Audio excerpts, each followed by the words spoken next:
The cat that walked by himself. Hear and attend and listen, for this befell and behappened and became and was, O my best beloved, when the tame animals were wild. The dog was wild, and the horse was wild, and the cow was wild, and the sheep was wild, and the pig was wild as wild could be. And they walked in the wet wild woods by their wild lones. But the wildest of all the wild animals was the cat. He walked by himself, and all places were alike to him.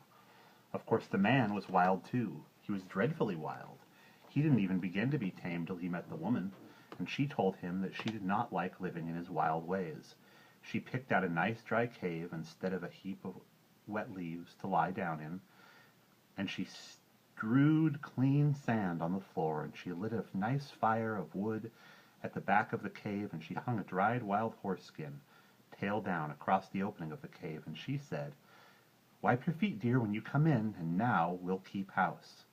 That night, best beloved, they ate wild sheep roasted on the hot stones, and flavored with wild garlic and wild pepper, and wild duck stuffed with wild rice, and wild fenugreek, and wild coriander, and marrow bones of wild oxen, and wild cherries, and wild grenadillas.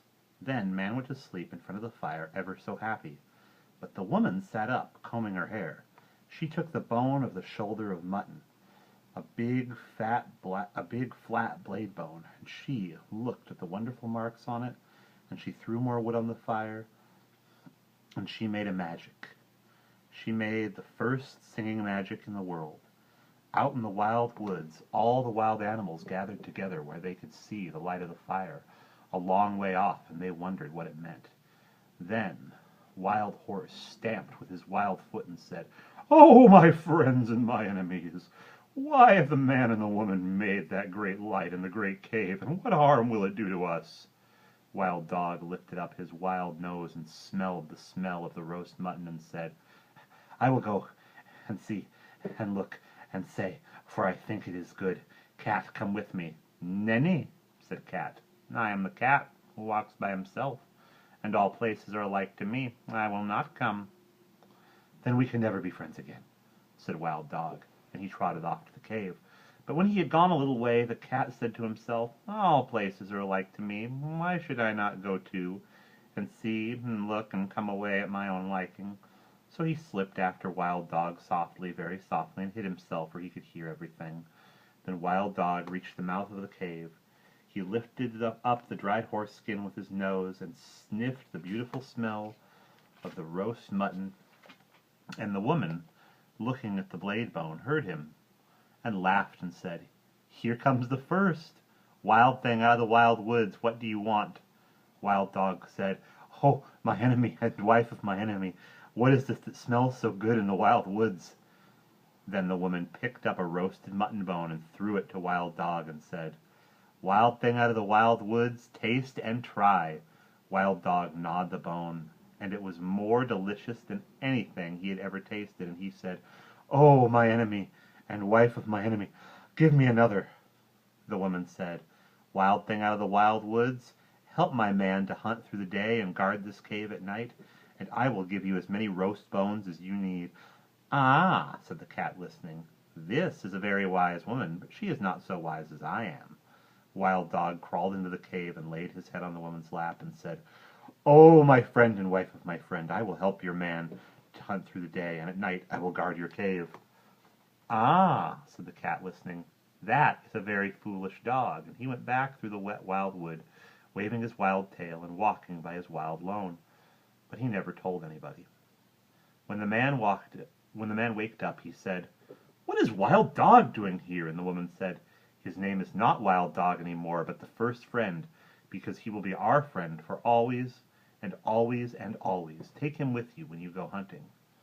Next night the woman cut great green armfuls of fresh grass from the water meadows and dried it before the fire so that it smelt like new mown hay, and she sat at the mouth of the cave and plaited a halter out of horsehide, and she looked at the shoulder of mutton bone, at the big broad blade bone, and she made a magic. She made the second singing magic in the world. Out in the wild wood all the wild animals wondered what had happened to Wild Dog, And at last Wild Horse stamped his feet and said, "I will go and see, and say why Wild Dog has not returned. Cat, come with me." "Nenny," said Cat, "I am the cat who walks by himself, and all places are alike to me. I will not come." But at the very same he followed Wild Horse softly, very softly, and hid himself where he could hear everything. When the woman heard Wild Horse tripping and stumbling on his long mane, she laughed and said, "Here comes the second. Wild thing out of the wild wood, what do you want?" Wild Horse said, "Oh, my enemy and wife of my enemy, where is Wild Dog?" The woman laughed and picked up the blade bone and looked at it and said, "Wild thing out of the wild woods, you did not come here for Wild Dog, but for the sake of this good grass." And Wild Horse, tripping and stumbling on his long mane, said, "That is true. Give it me to eat."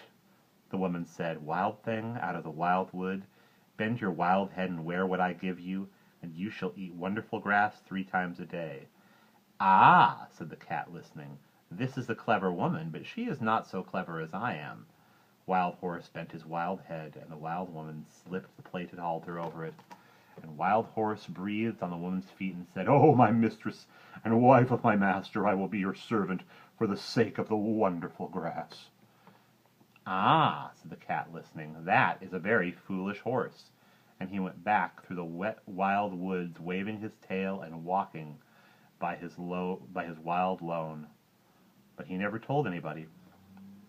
When the man and the dog came back from hunting, the man said, "What is Wild Horse doing here?" And the woman said, "His name is not Wild Horse any more, but the first servant, because he will carry us from place to place for always and always and always. Ride on his back when you go hunting." Next day, holding her wild head high, that her wild horn should not catch in the wild trees, Wild Cow came up to the cave, and the cat followed and hid himself just the same as before, and everything happened just the same as before, and the cat said the same things as before, and when Wild Cow had promised to give her milk to the woman every day in exchange for the wonderful grass, the cat went back through the wet wild woods, waving his wild tail and walking by his wild lone. Just the same as before, but he never told anybody. When the man and the horse and the dog came home from hunting and asked the same questions, same as before, the woman said, "Her name is not Wild Cow any more, but the giver of good food. She will give us warm white milk for always and always and always, and I will take care of her while you and the first friend and the first servant go hunting." Next day the cat waited to see if any other wild thing would go up to the cave, but no one moved in the wet wild woods, so the cat walked there by himself, and he saw the woman milking the cow, and he saw the light of the fire in the cave, and he smelt the smell of the warm white milk. Cat said, "Oh, my enemy and wife of my enemy, where did the wild cow go?" The woman laughed and said, "Wild thing out of the wild woods, go back to the woods again, for I have braided up my hair, I have put away the magic blade bone, and we have no more need of either friends or servants in our cave."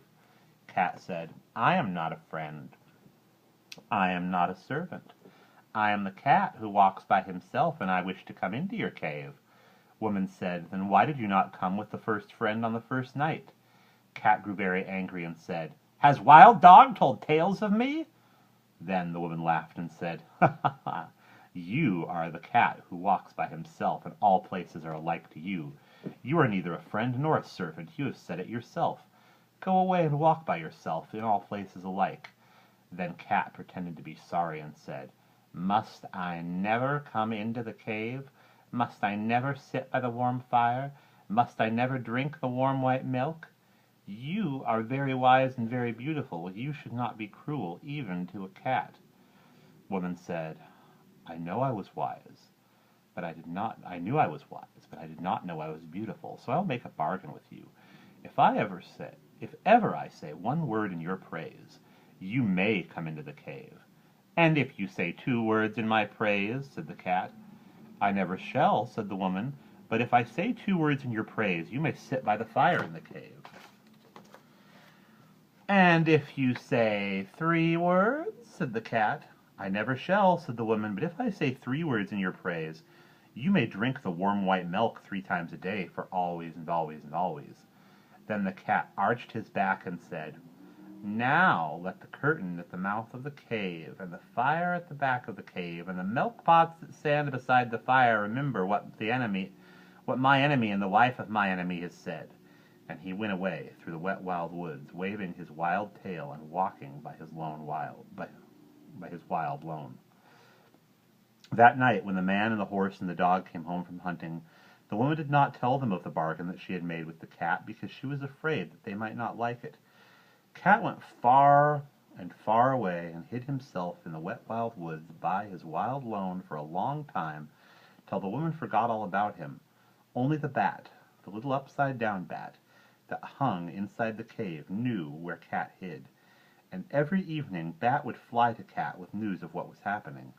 One evening Bat said, "There is a baby in the cave. He is new and pink and fat and small, and the woman is very fond of him." "Ah," said the cat, listening, "but what is the baby fond of?"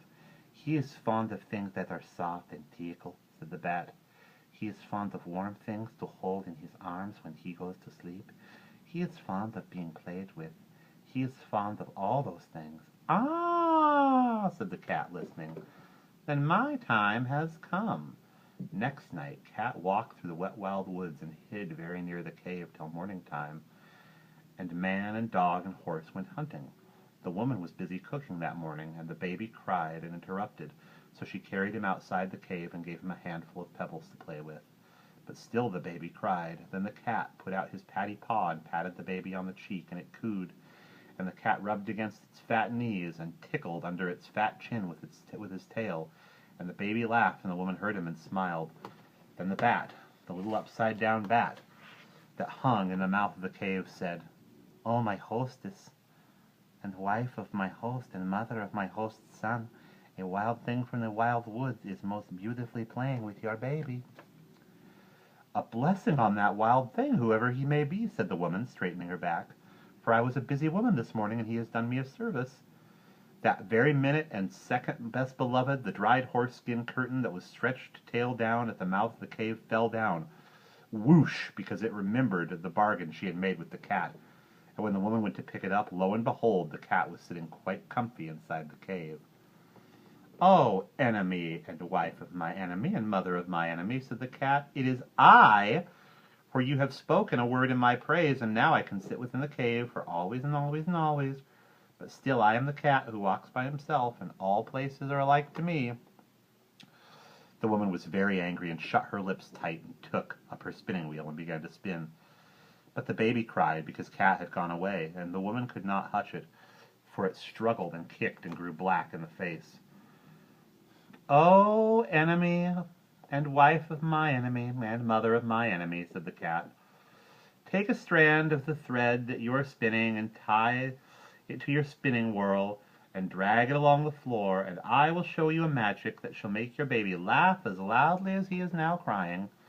"I will do so," said the woman, "because I am at my wit's end, but I will not thank you for it." She tied the thread to the little clay spindle whorl and drew it across the floor, and the cat ran after it and patted it with his paws and rolled head over heels and tossed backward over his shoulder and chased it between his hind legs and pretended to lose it and pounced down upon it again till the baby laughed as loudly as it had been crying and scrambled after the cat and frolicked all over the cave till it grew tired and settled down to sleep with the cat in its arms. "Now," said the cat, "I will sing to the baby a song that shall keep him asleep for an hour." And he began to purr, loud and low, low and loud, till the baby fell asleep. The woman smiled, and she looked down upon the two of them and said, "That was wonderfully done. No question, you are very clever, O cat." And we will pause there.